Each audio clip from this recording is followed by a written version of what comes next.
आदाब नाज़रीन, जी सलाम में आप सभी का इस्तकबाल है। मैं हूं आपके साथ बुशरा खानम फहाद। वजीर खजाना निर्मला सीतारमण आज सुबह 11 बजे पेश करेंगी बजट। निर्मला सीतारमण ने सदर जमहूरिया से बजट पेश करने की मंजूरी ली। आज मोदी सरकार 2.0 का पहला बजट पेश किया जाएगा। नौकरी पेशा लोगों के लिए टैक्स स्लैब में बदलाव हो सकता है। होम लोन पर सूद छूट जो है वो बढ़कर 2.5 लाख तक हो सकती है। ऐसा जराए के हवाले से, सोर्सेज के हवाले से ये खबर है। उम्मीद बहुत ज्यादा की जा रही है इस बजट से। जाहिर सी बात है कि 5 साल के बाद दोबारा इख्तिदार में आई है मोदी हुकूमत। मोदी 2.0 से लोगों को बहुत सारी उम्मीदें हैं। यही वजह है कि बड़ी मेजॉरिटी के साथ एक बार फिर से मोदी हुकूमत को भेजा गया है, बीजेपी को भेजा गया है और दोबारा से नरेंद्र मोदी को वजीर आजम बनाया गया है। निर्मला सीतारमण का ये पहला बजट है।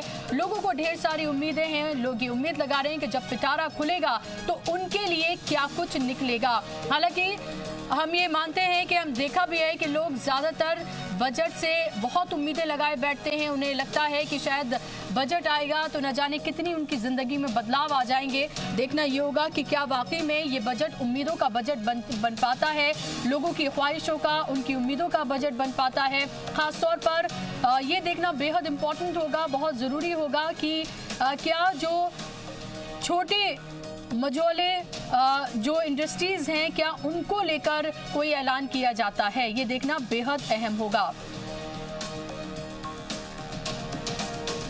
जो ज़रूरी अशिया है क्या उनको लेकर कुछ इस तरह की ड्यूटीज़ हैं जो घटाई जा सकती हैं जिससे उनको कोई राहत मिले, ये भी देखना बेहद अहम होगा। तमाम तस्वीर 11 बजे से साफ होनी शुरू हो जाएगी क्योंकि 11 बजे निर्मला सीतारमण अब से 1 घंटे के बाद बजट पेश करेंगी। तो वजीर खजाना निर्मला सीतारमण आज सुबह 11 बजे पेश करेंगी बजट। खवातीन को बहुत उम्मीद है क्योंकि एक खातून वजीर खजाना बजट पेश करने जा रही हैं और लाइव तस्वीरें आप ये देख रहे हैं, सीधे तस्वीरें आप देख सकते हैं। तमाम तैयारियां, पूरा काफिला निकल गया है, तमाम तैयारियां मुस्तैद कर दी गई हैं। पहला बजट मोदी हुकूमत 2.0 का, लोगों को ढेर सारी उम्मीदें, क्या ये वो उम्मीदों का बजट बन पाता है, ये देखना बेहद अहम होगा। इंतजार करना होगा बस कुछ ही देर का, जिसके बाद ये तस्वीर साफ हो जाएगी। तो मोदी सरकार 2.0 का पहला बजट होगा पेश। वजीर खजाना निर्मला सीतारमण इसको पेश करेंगी। वजीर खजाना के सामने मईशत को मजबूत करने की चुनौती है। 2019-20 में जीडीपी ग्रोथ 7% रहने की उम्मीद है। कैसा होगा उम्मीदों का बजट, जरा देखिए।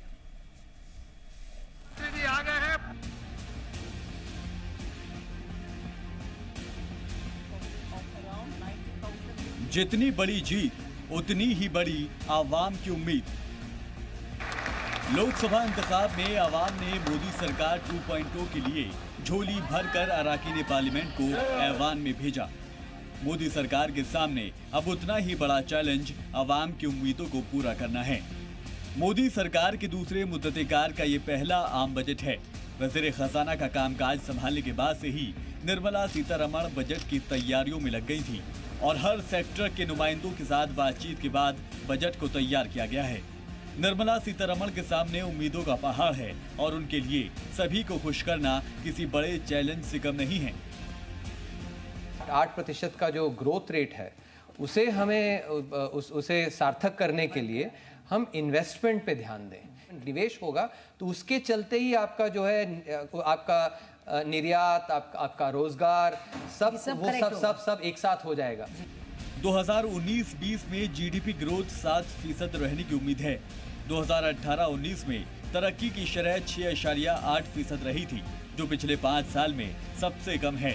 इक्तिसादी सर्वे के मुताबिक बीते 5 साल में तरक्की की शरह औसत 7.5% रही थी।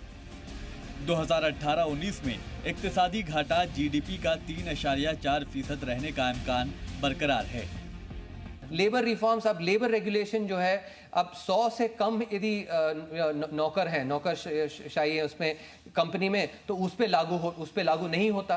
तो अब यदि आप मुझे बताएं कि एक्चुअली आप 100 से ज़्यादा हो जाएंगे तो आप पे हम ये आप पे रिस्ट्रिक्शन डालेंगे, तो मैं क्या करूंगा, मैं 90 पे रुक जाऊंगा।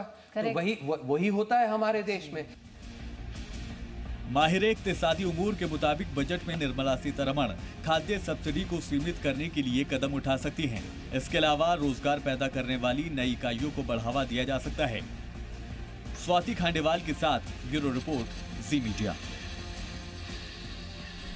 मोदी सरकार के दूसरे मुद्दतकार के पहले बजट में किसानों के लिए बड़े ऐलान किए जा सकते हैं।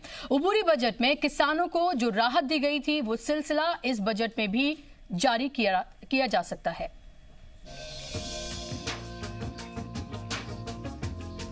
किसानों का फलाह बहबूद मोदी हुकूमत की बड़ी तरजीहात में से है। बीजेपी ने अपने संकल्प पत्र में भी किसानों के लिए बड़े वादे किए थे। सरकार के उबूरी बजट में भी किसानों को राहत देने की कोशिश की गई। सरकार का हदफ 2022 तक किसानों की आमदनी दोगुनी करने की है। हम 2022 में देश के किसानों की इनकम डबल करने का लक्ष्य लेकर के चल रहे हैं। ऐसे में आज वजीर खजाना निर्मला सीतारमण किसानों की झोली भर सकती हैं। बजट में मुल्क के अन्नदाता को बड़ी राहत मिलने का खदशा है। किसान क्रेडिट कार्ड पर ब्याज मुक्त लोन देने का ऐलान हो सकता है।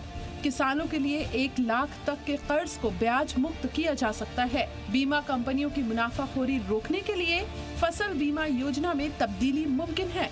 किसानों को फसलों का MRP देने पर कदम उठाया जा सकता है। सूखे से निपटने के लिए कौमी आफात खजाने का बजट बढ़ सकता है। होना तो चाहिए किसानों के लिए, जो नहीं भाव कम हो जाए, दवाइयाँ के इनके और अपनी फसल के भाव अच्छे होने चाहिए। समर्थन मूल्य देना चाहिए फसल का, पूरा दवाइयों खार को भाव घटाने चाहिए। जो समर्थन मूल्य उसको बढ़ाना चाहिए और जो सब्जी का रेट है नहीं वो भी समर्थन मूल्य पर बिकना चाहिए। उबूरी बजट में किसानों को सालाना 6,000 रुपए और पेंशन ऐलान पहले ही किया जा चुका है। वैसे किसान को नए ऐलान से ज्यादा जो ऐलान हो चुके हैं उनके फायदे का इंतजार है। देखिए, बड़े मार्जिन से अभी बीजेपी भी जीत के आई है, तो बहुत सी आसें हैं लोगों को, बहुत सी उम्मीदें हैं कि इस बार लोगों के वेलफेयर के लिए ये बजट होगा। खर्चे ज्यादा हो गए, आमदनी कम होगी, महंगाई ज्यादा बढ़ गई और फसल के दाम वही के वही अटके हुए हैं। NSSO के मुताबिक मुल्क के हर किसान पर करीब 47,000 रुपए का कर्ज है। इसलिए वजीर आजम नरेंद्र मोदी आबपाशी के वसाइल का विकास करने और किसानों को कर्ज मुक्त बनाने की सिमत में काम कर रहे हैं। ब्यूरो रिपोर्ट, जी मीडिया। तो लोगों को ढेर सारी उम्मीदें हैं। अब से कुछ ही देर बाद ये पता चल पाएगा कि क्या ये बजट उम्मीदों का बजट बन पाता है और किन किन सेक्टर्स में क्या क्या छूट दी जाती है या राहत पैकेजेस उनके लिए अनाउंस किए जाते हैं, देखना बेहद अहम होगा। हालांकि ये पहला बजट है, ऐसे में देखना ये भी होगा कि क्या वाकई में बहुत सारी उम्मीदें या उसमें कुछ नया हो पाता है, ये थोड़ा सा अभी मुश्किल लगता है। इस पर बात करने के लिए खास मेहमानों का पैनल मेरे साथ जुड़ गया है। इनका तारुफ मैं आपसे कराऊं, लेकिन उससे पहले मैं आपको बता दूं कि मोदी सरकार के दूसरे मुद्दतकार के पहले बजट से नौकरी पेशा लोगों को भी काफी उम्मीदें हैं। नौकरी पेशा लोग टैक्स स्लैब में इजाफे से लेकर होम लोन में सूद छूट बढ़ाने की उम्मीद लगाकर बैठे हैं। पीएम मोदी भी टैक्स पेयर को शुक्रिया अदा कर चुके हैं। देखते हैं इस बार के बजट में इनके लिए कौन से बड़े ऐलान हो सकते हैं। मैं आपको विश्वास दिलाता हूं कि जो ईमानदार व्यक्ति कर देता है, उन पैसों से ये योजनाएं चलती हैं। ये योजनाओं के पुण्याई अगर किसी को मिलती है तो सरकार को नहीं, मेरे ईमानदार करदाताओं को मिलती है, टैक्स पेयर को मिलती है। वजीर आजम नरेंद्र मोदी ने और अभी आपको लाइव तस्वीरें दिखाने हम जा रहे हैं। निर्मला सीतारमण वहां पहुंच चुकी हैं। इससे पहले हम आपको बता दें कि रामनाथ कोविंद से उन्होंने इजाजत ली और अभी आप देख सकते हैं सीधे पार्लियामेंट की तस्वीरें, फोल्डर हाथ में लिए हुए हैं निर्मला सीतारमण और वहां पर पहुंच चुकी हैं।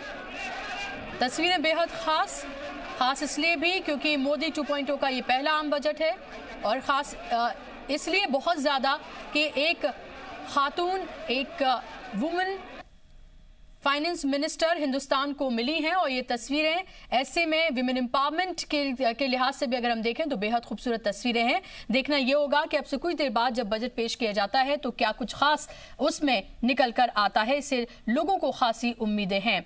तो आम बजट के साथ ही रेल बजट भी पेश होगा। वजीर खजाना निर्मला सीतारमण पेश करेंगी रेल बजट। रेलवे पर क्या हो सकता है ऐलान? सभी लेवल क्रॉसिंग को हटाने के लिए रोड मैप का ऐलान किया जा सकता है और इसके साथ साथ और भी कई बड़े ऐलान किए जा सकते हैं। मेरे साथ बात करने के लिए खास मेहमानों का पैनल जुड़ गया है, इनका तारुफ मैं आपसे कराना चाहूंगी। मेरे साथ उर्वशी शर्मा है, डॉक्टर उर्वशी शर्मा एकेडमिशियन है और दिल्ली यूनिवर्सिटी में पढ़ाती हैं। इसके साथ ही डॉक्टर सीमा सिंह है मेरे साथ, पॉलिटिकल एनालिस्ट के तौर पर जुड़ गई हैं। मेरे साथ पूजा सरीन है, एडवोकेट हैं। बहुत बहुत इस्तकबाल है आप तमाम मेहमानों का। और शुरुआत डॉक्टर उर्वशी मैं आपसे करना चाहूंगी कि जब हम आम बजट की बात करते हैं, ये पहला बजट है मोदी हुकूमत का, कितनी उम्मीदें हैं आपको और क्या कुछ आपको लगता है कि जब पिटारा खुलेगा तो लोगों के लिए निकल कर आएगा इसमें? नमस्कार। मैं जैसा कि एजुकेशन सेक्टर से जुड़ी हूँ तो मुझे बहुत उम्मीदें रहती हैं कि देश के युवा और देश के बच्चों के लिए कुछ एजुकेशन सेक्टर में बजट में कुछ चीज़ें आएँ। तो यूनियन बजट 2019 ऐसा माना जाता है 2030 तक हर एक दूसरा इंसान बच्चा जो एजुकेशन सेक्टर से जुड़ेगा। इसमें कुछ स्कीम्स हैं जो संस्कार भारत, सर्व शिक्षा अभियान, राष्ट्रीय माध्यमिक शिक्षा, टीचर ट्रेनिंग प्रोग्राम्स, ये जो बजट में इंक्लूड हुआ है तो इससे मुझे बहुत उम्मीदें हैं। और जैसा कि हम मानते हैं कि college education like 18 to 24 years के जो स्टूडेंट्स हैं वो शिक्षा में डायरेक्टली जुड़े हुए हैं, तो उसके लिए जो जॉब्स हैं डायरेक्टली उनका जो रिलेशन है वो जॉब से होगा। तो अगर एजुकेशन में ज़्यादा लाइक उनको फैसिलिटीज़ मिलेंगी तो जॉब अपॉर्चुनिटीज़ भी उनको ज़्यादा मिलेंगी। तो बहुत उम्मीदें हैं कि एजुकेशन सेक्टर बहुत डेवलप होगा। जी डॉक्टर सीमा, आपको क्या उम्मीद है? आपको क्या लगता है कि बजट कैसा रहने वाला है? लोगों को उम्मीदें तो हर बजट से रहती हैं, लेकिन ये मोदी 2.0 है, लोगों ने 5 साल देखे, 5 साल के बाद एक बार इस बार जो तब मोदी को भेजा है तो जाहिर सी बात है वजीर आजम बनाकर तो बहुत उम्मीदों के साथ भेजा है। नहीं, देखिए बुशरा, ये इस बात में कोई दो राय नहीं, लोगों को इस बजट से बहुत ज़्यादा उम्मीद है क्योंकि ये मोदी सरकार का सेकंड टर्म है। दूसरी बात यहाँ पे ये है कि अगर हम प्रधानमंत्री की पास्ट की स्पीचेस को सुनते हैं या देखते हैं तो प्रधानमंत्री और सरकार को भी इस बात का एहसास है कि दोबारा जिस तरीके से जनता ने उनको बहुमत दिया है उनके ऊपर रिस्पॉन्सिबिलिटी जनता की अपेक्षाओं और आकांक्षाओं को पूरा करने की बहुत ज़्यादा है। निर्मला सीतारमण के भी अगर पास्ट परफॉर्मेंस को और सरकार के एजेंडे को देखा जाए तो मुझे ऐसा लगता है कि सरकार भी जानती है कि सबसे ज़्यादा जो उम्मीद है वो मध्यम वर्ग को है और लोअर मिडिल क्लास को है। तो मुझे ऐसा लगता है कि एक सबके इंटरेस्ट को ध्यान में रखने के साथ साथ इस एक वर्ग पे इंटरेस्ट पे ध्यान पे ज़्यादा जोर दिया जाएगा। और इस समय देश में कई सारी समस्याएं भी हैं जो कि मोदी सरकार के मेन एजेंडे में होंगी, जिसमें से एक बहुत बड़ा चैलेंज है जो सामने आ रहा है वो एम्प्लॉयमेंट इशू का है। इस समय मार्केट में कैश लिक्विडिटी काफ़ी कम हो चुकी है, इसलिए जो आपके बहुत सारे सेक्टर्स हैं वो ग्रो नहीं कर पा रहे हैं। मार्केट में कैश के इनफ्लो को कैसे बढ़ाया जाए? अगर आप देखिए तो इंफ्रास्ट्रक्चर सेक्टर में, स्पेशली रियल एस्टेट सेक्टर में, इंफ्रास्ट्रक्चर तो ग्रो कर रहा है लेकिन रियल एस्टेट सेक्टर काफ़ी बुरे दौर से गुजर रहा है। रियल एस्टेट सेक्टर को ग्रो कराना, एनपीएस एक बहुत बड़ा चैलेंज है सरकार के सामने। किसानों की आमदनी जो है, मिडिल क्लास को किसी तरीके का रिलैक्सेशन या किस तरीके का रिलैक्सेशन दिया जाए। और अभी आपने देखा सरकार ने एक जल शक्ति मंत्रालय बनाया, तो मुझे लगता है इस बार जल शक्ति मंत्रालय में भी सरकार का स्पेशल फोकस रहेगा। लेकिन मेन जो इसमें मुझे लगता है वो मिलेगा वो एम्प्लॉयमेंट पे, इकोनॉमी को बूस्टअप करने में, इंफ्रास्ट्रक्चर सेक्टर, इंश्योरेंस पे मुझे ऐसा लगता है कि सरकार का काफ़ी ध्यान रहेगा। तो अभी देखते हैं कि इसमें क्या निकल करके सामने आता है। जी, और दो और खास मेहमान मेरे साथ जुड़ गए हैं, इनको और इंट्रोड्यूस मैं कराना चाहूंगी। मेरे साथ संतोष पाठक जी हैं, सीनियर जर्नलिस्ट के तौर पर मेरे साथ जुड़ गए हैं। डॉक्टर सौरभ अग्रवाल हैं, इकोनॉमिस्ट के तौर पर मेरे साथ जुड़ गए हैं। आप दोनों मेहमानों का भी बहुत बहुत इस्तकबाल है। एडवोकेट पूजा, आपको क्या उम्मीदें हैं? आपके अपने सेक्टर में क्या उम्मीद लगाए हुए हैं? देखिए, मेरे सेक्टर में जैसे इन्होंने कहा बेसिकली इंफ्रास्ट्रक्चर जो है उसकी डेवलपमेंट पे, क्योंकि हमारा लिक्विडेशन क्रंच एक बहुत बड़ा मुद्दा है, काफ़ी टाइम से चल रहा है।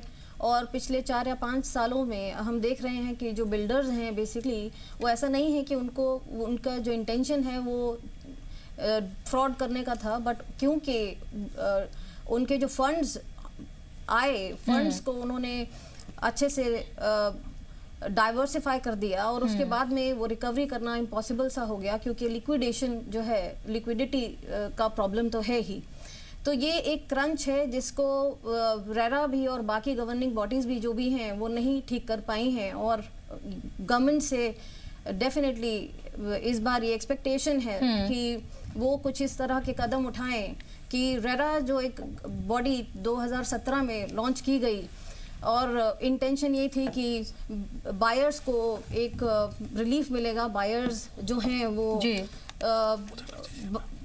क्योंकि कोर्ट केसेस इतने ज़्यादा थे तभी ये ट्रिब्यूनल्स जो हैं वो बनाए गए, थैंक यू, तभी ये ट्रिब्यूनल्स बनाए गए।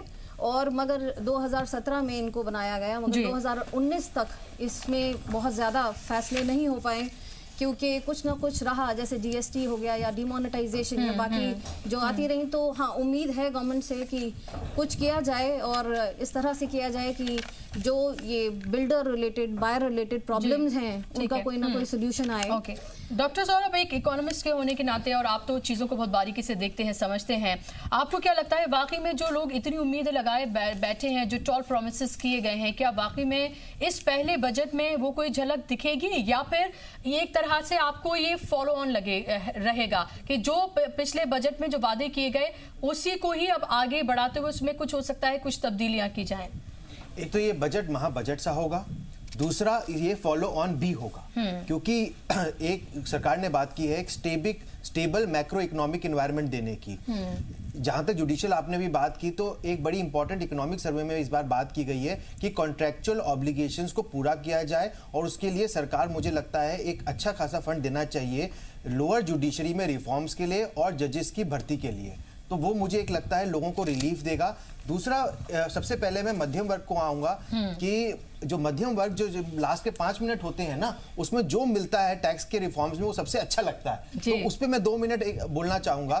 मुझे लगता है कि जो पिछली बार पीयूष गोयल जी ने किया था उसकी बड़ी आलोचना हुई कि सिर्फ 5 लाख रुपए तक अगर इनकम है तो ही आपको 12,500 रुपए का फायदा होगा। मुझे लगता है ये जो स्लैब है इसमें चेंजेस की उम्मीद है। 2.5 लाख का जो स्लैब है वो हो सकता है 3 लाख का हो जाए, जिसकी वजह से 50,000 रुपए पे 5% से 2,500 रुपए बचने की उम्मीद है मध्यम वर्ग की। तो मुझे लगता है ये एक बहुत ही स्मॉल ट्विस्टिंग है जो कि करने की जरूरत है। और मेरे हिसाब से सरकार का इस साल जो टैक्स टू जीडीपी रेशियो है वो कम हुआ है, लेकिन डायरेक्ट टैक्स मतलब आपसे जो सीधे पैसा ले लिया जाता है उसमें लगभग 13% की वृद्धि हुई है। 10.5 लाख रुपए 10 लाख करोड़ सरकार ने डायरेक्ट टैक्स में कमाया है। जो कमी आई वो कमी आई जीएसटी कलेक्शन में जो कि टारगेट से कम थी, तो मुझे नहीं लगता जीएसटी में कुछ फायदा मिलेगा, लेकिन डायरेक्ट टैक्स वालों को मुझे लगता है सरकार कुछ फायदा देगी। दूसरा सरकार कह रही है हम इन्वेस्टमेंट, वो सरकार ने एक बड़ा ऑब्जेक्टिव दिया कि हम इसको एक $5 ट्रिलियन इकोनॉमी बनाएंगे 2025 तक और 8% का ग्रोथ रेट लाएंगे। वो तभी आएगा जब 2 चीजें होंगी, एक जो भी व्यक्ति है वो सेविंग करे और जो व्यक्ति जो सेव हो वो इन्वेस्ट हो। सेविंग को बूस्ट करने के लिए जहां तक मुझे लगता है सरकार एक एनपीएस स्कीम लेके आई थी, उसमें सरकार ने 50,000 रुपए तक कहा था कि आपको और आपको एग्जेम्पशन मिलेगा 1.5 लाख रुपए के ऊपर। तो मुझे जहां तक लगता है सरकार ऐसा कर सकती है कि 50,000 रुपए से, इसे नज कहते हैं, हम ये नहीं कह रहे कि बहुत बड़ा कुछ मिलेगा, लेकिन एक नज मिलेगा। नज मतलब डायरेक्शन कि 50,000 नहीं, अब आप 70,000 रुपए डालिए तो 20,000 रुपए तक का मुझे लगता है कि कुछ फायदा मिलने की उम्मीद है। तीसरा रियल एस्टेट की बात अभी मैडम ने की, बहुत अच्छी बात की, तो मुझे लगता है थोड़ा नज वहां भी सरकार देगी। सरकार ने एक बहुत बड़ा जो मध्यम वर्ग जो मिडिल क्लास है वो रियल एस्टेट में क्यों इतना इन्वेस्ट करने लगा। सरकार ने कहा आप फ्लैट खरीदिए, उसमें जो भी लोन लेंगे उस पे जो इंटरेस्ट है उसको हम एग्जेम्प्ट करेंगे 2 लाख रुपए तक।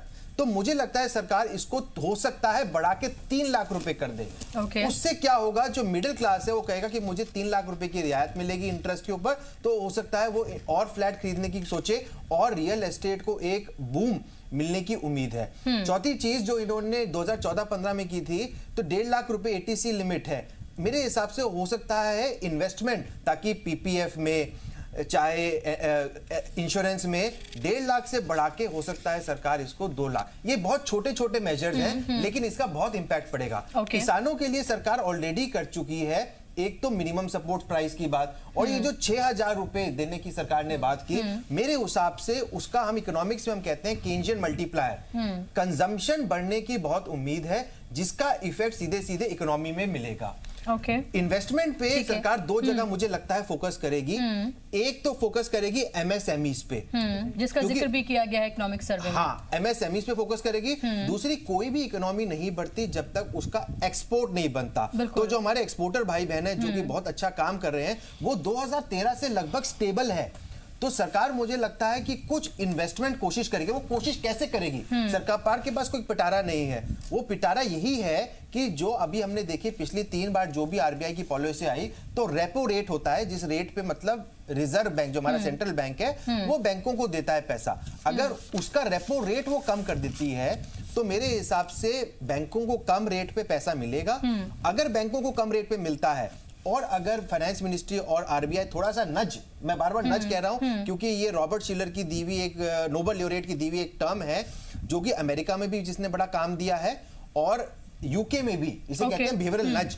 तो क्रेडिट क्रिएशन में मेरे हिसाब से मतलब अगर उद्योगों को पैसा मिलेगा तो ठीक टाइम पे अपना जीएसटी जमा करेंगे, वो ठीक टाइम पे अपना वर्किंग कैपिटल फाइनेंस कर सकेंगे। तो एमएसएमई और एक्सपोर्ट सेक्टर पे हमारे जो उद्योग भाई हैं, मैं एसोचैम की मैनेजिंग कमेटी पे हूं, वो बहुत टाइम से सरकार से कह रहे हैं कि आप 25% से टैक्स रेट कम करके 21% कर दीजिए। वो मुझे नहीं लगता होगा क्योंकि सरकार ने पहले ही बहुत बड़ा कदम ले लिया है इसको 30% से 25% करने का और लगभग 85%। डॉक्टर साहब मैं आपके पास लौटूंगी। संतोष पाठक जी, हमने कल भी बात की थी इसको लेकर और मैं आपसे फिर से पूछना चाहूंगी कि अगर हम अभी बात करते हैं तो स्मॉल और जो मीडियम स्केल इंडस्ट्रीज हैं वो लगभग जो है खात्मे की तरफ तो नहीं, लेकिन ये जरूर कहा जा सकता है उसमें किसी तरह की कोई ग्रोथ नहीं है। बहुत सारी इंडस्ट्रीज जो हैं वो बिल्कुल खात्मे की तरफ हैं।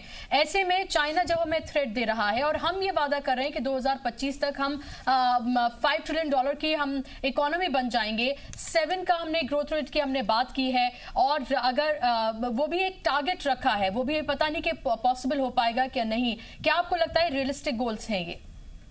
देखिए बिल्कुल गोल तो रियलिस्टिक है, इसमें कोई दो राय नहीं है क्योंकि इसको अचीव किया जा सकता नहीं, अभी के हालात में भी अचीव किया जा सकता है। जब दुनिया आर्थिक संकट के भंवर में फंसी हुई थी उस समय भी भारतीय अर्थव्यवस्था मजबूती के साथ खड़ी थी, लेकिन जरूरत इस बात की बुशरा जी कि हम लोग अपने फंडामेंटल की तरफ लौटे।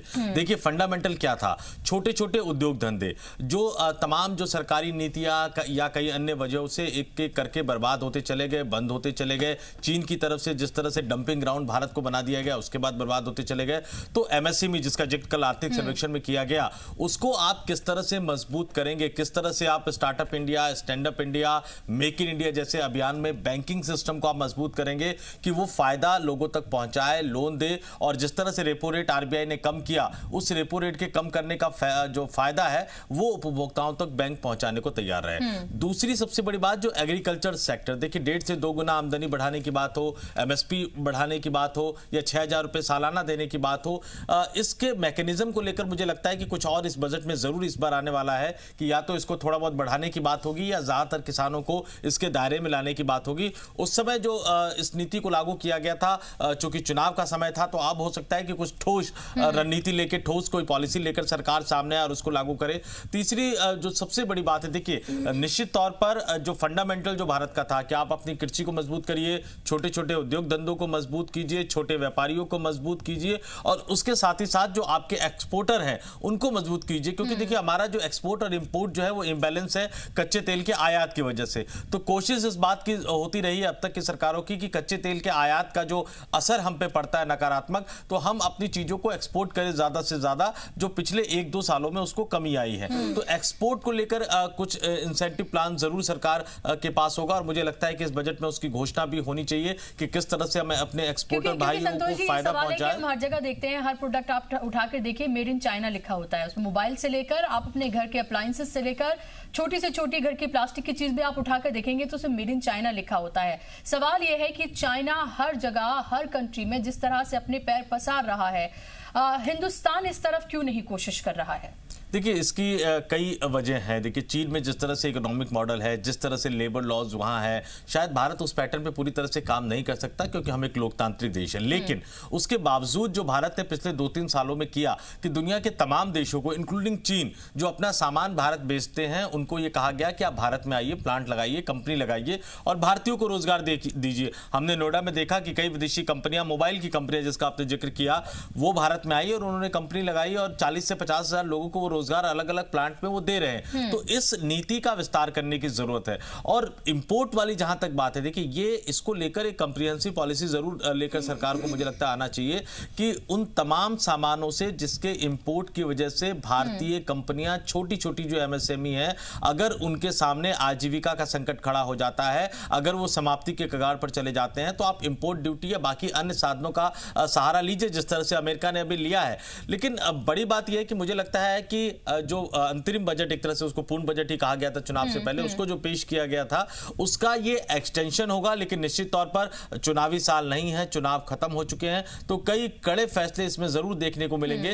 क्योंकि सबसे बड़ी बात है कि इस समय अगर हमने कोई कड़े फैसले नहीं लिए तो शायद हम भी दुनिया में जिस तरह का आर्थिक मंदी का एक माहौल है उस भंवर में फंस जाएंगे और वहां से निकलना बहुत मुश्किल है। क्योंकि जो हमारा फंडामेंटल था, छोटी छोटी बचत, वो फंडामेंटल खत्म हो चुका है। छोटी छोटी बचत को लेकर जिस तरह से नोटबंदी के बाद जो पैसा निकाला, खासतौर से घर की महिलाओं से जो पैसा निकलवाया गया, जिस तरह से वो निकला, वो कहीं ना कहीं कमजोर हो चुका है। और छोटी जो बचतें हैं उस पर ब्याज दरें बढ़ाने की जरूरत है। जैसे कल भी जिक्र कर रहे थे कि सुकन्या समृद्धि योजना जैसी जो बचत योजनाएं हैं, उसको लेकर कहीं ना कहीं सरकार के सामने अगर सरकार को अपनी तरफ से थोड़ा बहुत देना पड़े तो उस पर ब्याज दर को जरूर ज्यादा रखना चाहिए इस तरह की बचत योजनाओं पे, ताकि लोग ज्यादा से ज्यादा प्रोत्साहित हो बचत करने के लिए और बैंकों के पास पैसा आए और बैंक उस पैसे को लोन के माध्यम से, अलग अलग माध्यमों से उपभोक्ताओं तक पहुंचाए, मार्केट में डाले। क्योंकि मांग बढ़ाना ये इस समय की बात है, मांग है, क्योंकि मांग में सुस्ती की वजह से ही पूरी अर्थव्यवस्था में एक सुस्ती सी छाई हुई है। जाहिर सी बात है, जो मार्केट से बिल्कुल सूनी नजर आती है। इनफैक्ट त्योहारों पर भी हम देखें तो मार्केट जो है सूनी है, और जब आप जाते हैं वहां पर तो सप्लाई तो है लेकिन डिमांड नहीं है, और डिमांड फिलहाल बढ़ाने की जरूरत है, तभी जो कैश फ्लो है वो मार्केट में होगा और उसी से जो है वो इकोनॉमी में भी रफ्तार उस तरह से पकड़ी जाएगी। और अब से कुछ ही देर में, लगभग आधे घंटे के बाद आम बजट पेश किया जाएगा। सबको बेसब्री से इंतजार है, देखना ये होगा निर्मला सीतारमण अपना पिटारा जब खोलेंगी तो उसमें से आम लोगों के लिए, मिडिल क्लास के लिए, लोअर मिडिल क्लास के लिए क्या कुछ वो लेकर आती हैं, ये देखना बेहद अहम होगा। अभी फिलहाल इसी के साथ इस सेगमेंट में बस इतना ही, और 11 बजे एक बार फिर से आपके सामने हाजिर होंगे जब निर्मला सीतारमण बजट का पिटारा खोलेंगी।